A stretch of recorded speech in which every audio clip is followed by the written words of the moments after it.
A mysterious stranger warned me to hide in my closet to escape a serious accusation, but I didn't realize an organized scheme was already moving to frame me for handling forbidden substances. If I hadn't escaped the radicals tracking my every move, I'd be facing dozens of years behind bars for a crime I didn't commit. I've never been the type of person who believes in premonitions, psychics, or the vibe of a Tuesday morning. I'm a data analyst for a mid-sized logistics firm. My life is measured in spreadsheets, coffee refills, and the predictable hum of the city bus at 7:15 a.m. But yesterday, the universe decided to shatter my predictable little world, and it started with a pair of trembling, bony hands gripping my forearm. The bus was crowded, smelling of wet wool and burnt coffee. I was scrolling through my emails, mentally preparing for a high-stakes quarterly review, when she sat down next to me. She was tiny, swallowed by a heavy wool coat that smelled faintly of lavender and mothballs. I didn't look up until I felt her fingers dig into my sleeve with surprising strength. "Mark," she whispered. My heart skipped a beat. I hadn't looked at her. I didn't know her.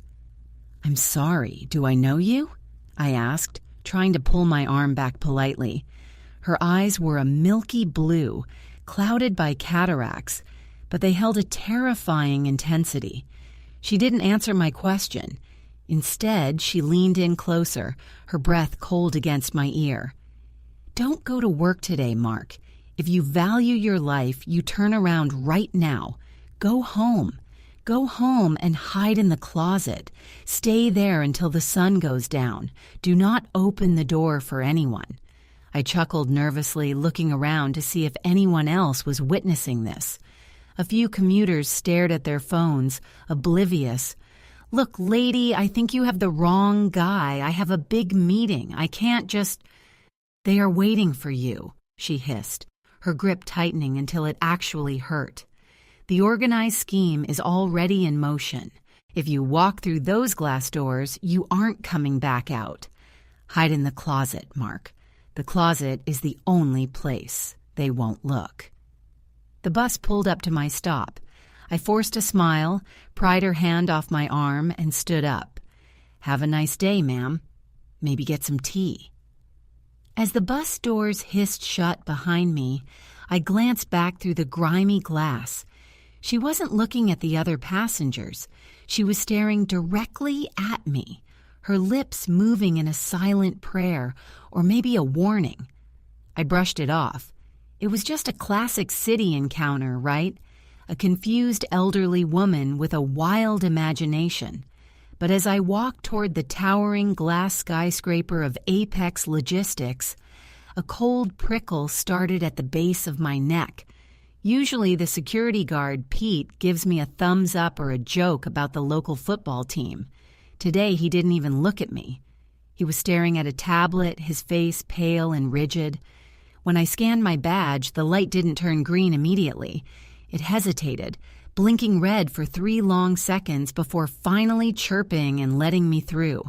The office was eerily quiet for 8 a.m.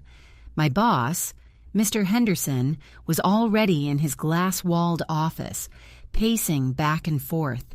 He caught my eye and immediately looked away, pulling his blinds shut. My stomach did a slow, nauseous somersault. I sat down at my desk and tried to log in, but my password wouldn't work. I tried again. Denied. On the 3rd attempt, a message popped up in bold red letters. "Access restricted. Contact internal check immediately." That's when I saw it. Sitting on my keyboard was a plain manila folder. No name, no return address. I opened it with trembling fingers. Inside were high-resolution photos of me. But they weren't photos of me at work or at home. They were photos of me standing next to a black SUV in a warehouse district I had never visited in my life. In the background of the photos, men were unloading heavy crates filled with small, heat-sealed packets containing a suspicious substance. Underneath the photos was a typed document. It wasn't a memo, it was a formal statement, already signed by witnesses, claiming I was the mastermind behind a massive organized scheme to distribute forbidden substances through our shipping routes. It was a setup for a tezhkoy obvinenia, a serious accusation that would ensure I spent decades behind bars. My heart hammered against my ribs like a trapped bird. I looked around the office. Suddenly, the quiet didn't feel professional. It felt predatory. My coworkers were staring at me from over their monitors, their expressions blank, almost pitying. I reached for my phone to call a lawyer, but the screen was dead. Black. Just then, the elevator at the end of the hall dinged. 3 men in sharp, dark suits stepped out. They weren't police. They didn't have badges. They looked like radicals, men who were paid to make problems disappear quietly. They didn't stop at the reception desk. They turned their heads in unison, their eyes locking onto my cubicle, and began walking toward me with a synchronized, heavy stride. The old lady's voice echoed in my head, louder than the blood rushing in my ears. "Go home and hide in the closet!" I bolted. I didn't grab my bag or my coat. I ducked behind a row of filing cabinets and ran toward the service exit. I could hear the heavy thud of boots hitting the carpet behind me. I burst through the heavy fire door and scrambled down the concrete stairs, my lungs burning. I hit the street running, not looking back until I reached the subway. I took 3 different lines, doubling back, heart in my throat, until I finally reached my apartment building. I fumbled with my keys, burst inside, and slammed the door, locking every bolt. The silence of my apartment felt heavy, terrifying. Was I safe, or had I just walked into a trap? I looked at my bedroom door. The closet. She had been right about everything else. I crawled into the small, dark space behind my hanging shirts, pulling the door shut until only a sliver of light remained. I sat there in the dark, shivering, listening to the silence of the hallway outside. 10 minutes passed, 20. Then the sound of a key turning in my front door lock made my blood turn to ice. I didn't have a roommate. I hadn't given a key to anyone. The door creaked open, and heavy footsteps entered the living room.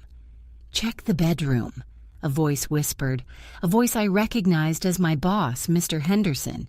"He has to be here. If he talks, the whole group is finished." I held my breath until my lungs throbbed with a dull, aching heat. Through the tiny sliver of the closet door, I could see the edge of my bed and a patch of the hardwood floor. Then the shadows shifted. A pair of polished leather Oxfords, Henderson's shoes, stepped into my field of vision. Beside them were heavy, thick-soled tactical boots.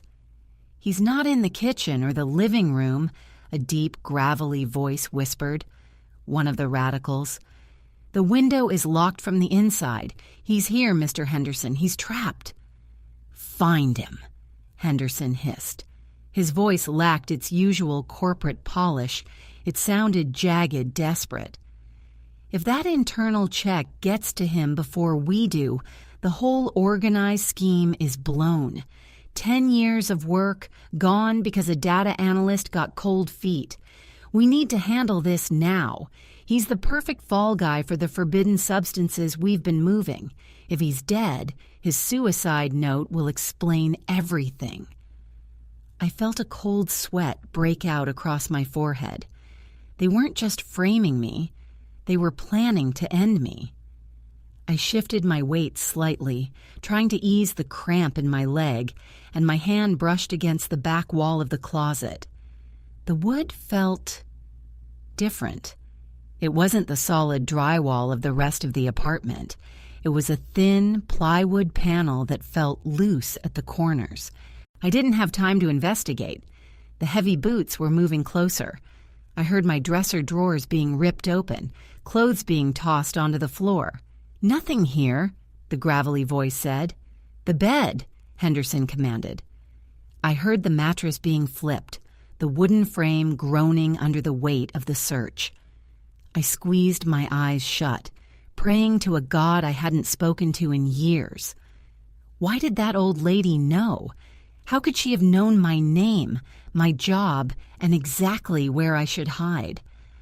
My fingers traced the edge of the loose plywood panel behind me. I pulled gently and it gave way with a faint, sickening creak. I froze.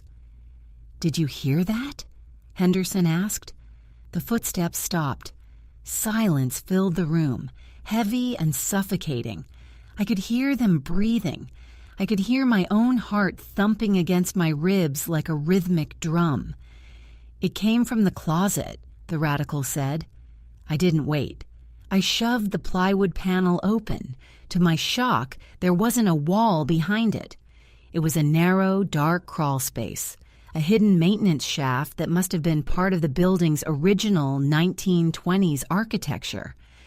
I scrambled inside, pulling the panel back into place just as the closet door was ripped open. I heard Henderson's muffled voice through the wood. "Empty? How is it empty? I saw him enter the building on the security feed." I crawled through the darkness, the air thick with dust and the smell of ancient copper pipes. I moved on hands and knees, guided only by a faint light echoing from further down the shaft.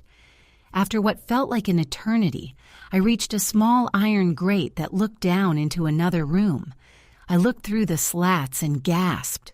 It wasn't another apartment. It was a basement level I didn't know existed, filled with rows of black crates. The same crates from the photos in the manila folder. Men in tactical gear were moving quickly, loading the crates with packets of forbidden substances. And then I saw her. The old lady from the bus was standing in the center of the room, but she wasn't hunched over anymore. She was wearing a sleek black tactical vest over her wool coat, and she was holding a tablet barking orders at the men. "The analyst escaped," she said into a radio. "Henderson lost him. Initiate the secondary protocol. If we can't find Mark, we bring the whole building down. We can't leave any evidence of the group's network." My blood ran cold. She hadn't been trying to save me. She had been trying to keep me in one place so I could be neutralized along with the evidence. As I watched, she turned her head, looking directly up at the grate where I was hiding. Her milky blue eyes seemed to pierce right through the metal. A slow, terrifying smile spread across her face. "Found you, Mark," she whispered, and reached for a remote detonator on her belt. The old lady's smile was the most terrifying thing I'd ever seen. It wasn't a grandmotherly grin. It was the predatory leer of a shark that had finally cornered its prey. Her face, which had seemed so fragile and weathered on the bus, was now a mask of cold, calculated malice. "You were always the weakest link, Mark," she called up toward the grate, her voice suddenly sharp and clear, devoid of the gravelly tremors of age. "I told you to hide. If you'd stayed in that closet like a good little boy, the cleanup would have been contained to one room. A tragic accident, a grieving family, and a closed case. But you just had to crawl away, didn't you?" She didn't press the detonator immediately. She liked the theater of it. She took a slow, deliberate step toward the ladder leading up to the maintenance shaft. "The organized scheme requires precision. Your data logs were too perfect, Mark. You noticed the weight discrepancies in the shipping crates. You noticed the ghost routes. We couldn't let you hand that over to the internal check." My mind raced. The internal check message on my computer. It hadn't been a trap set by them. It was a fail-safe. The company's internal security had already been monitoring the irregularities. They weren't looking for me because I was a criminal. They were trying to isolate me because I was the only witness left. "They're coming, you know," I shouted down, my voice echoing in the metallic confines of the shaft. I reached into my pocket and pulled out my company ID badge. The red light was still blinking, but now it was pulsing faster. I realized then that it wasn't just a malfunctioning sensor. It was a GPS transponder. The Internal Security Bureau. They've been tracking this badge since I scanned it this morning. The lady's smile faltered for a fraction of a second. She looked at the tablet in her hand, her fingers flying across the screen. He's bluffing. Henderson's voice came from the doorway behind her. He stepped into the basement, looking disheveled and frantic. The radicals are stationed at every entrance. No one is getting in here. I'm not bluffing, Henderson, I yelled, my heart hammering against my ribs. The bus? Why do you think she was on the bus? She wasn't waiting for me. She was trying to intercept me before I reached the office because she knew the internal check was already moving in. The warning was a desperate attempt to keep me away from the building's main frame, the old lady hissed, her composure finally breaking. Enough! Blow the basement supports. We move the inventory through the tunnel and leave the analyst to rot in the rubble. She raised the detonator, her thumb hovering over the red button. I didn't think. I couldn't. I kicked the iron grate with every ounce of strength I had left. The rusted bolt snapped, and the heavy metal plate crashed down, landing directly on the table where they had been packing the forbidden substances. The impact sent white powder and packing materials flying into the air like a localized blizzard. The old lady stumbled back, shielding her eyes. Henderson lunged for the detonator as it slipped from her hand, but he tripped over a stray crate. At that exact moment, the heavy steel reinforced doors of the basement were blown off their hinges. Internal Security Bureau, nobody move! The room was suddenly flooded with blinding white light and the thunderous sound of tactical boots. Men in heavy gear, their faces hidden by visors, swarmed the room with the efficiency of a machine. The radicals who had seemed so imposing in the office were neutralized in seconds. I watched from the safety of the shaft as Henderson was pinned to the floor, his face pressed into the cold concrete. The old lady tried to slip away toward a back exit, but two officers blocked her path. They stripped the tactical vest from her, and as they did, a wig fell away, revealing a much younger, much more dangerous-looking operative. An officer looked up at the shaft. "Mark, it's over. Come down slowly." I climbed down the ladder, my legs shaking so hard I nearly fell. As I reached the floor, the lead investigator, a woman with a stone-cold expression, approached me. She held up my ID badge. "You did well, Mark. If you hadn't led us here, we might have missed this secondary distribution hub. This organized scheme goes deeper than just logistics. You were the bait we needed, even if you didn't know it." I looked at the old lady, who was now being handcuffed.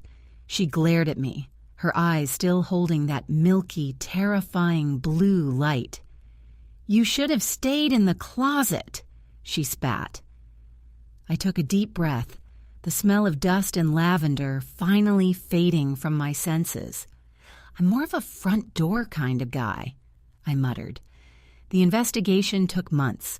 Henderson and his associates were hit with dozens of charges, ensuring they'd be away for a very long time.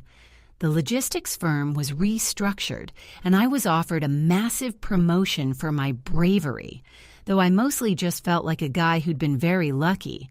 I still take the bus to work every morning, but now I sit at the very back, my eyes scanned for anyone in a wool coat. And if anyone ever tells me to go home and hide in a closet again, I'm calling the police before they can even finish the sentence. My life is back to spreadsheets and coffee, just the way I like it. Predictable, boring, and most importantly, safe.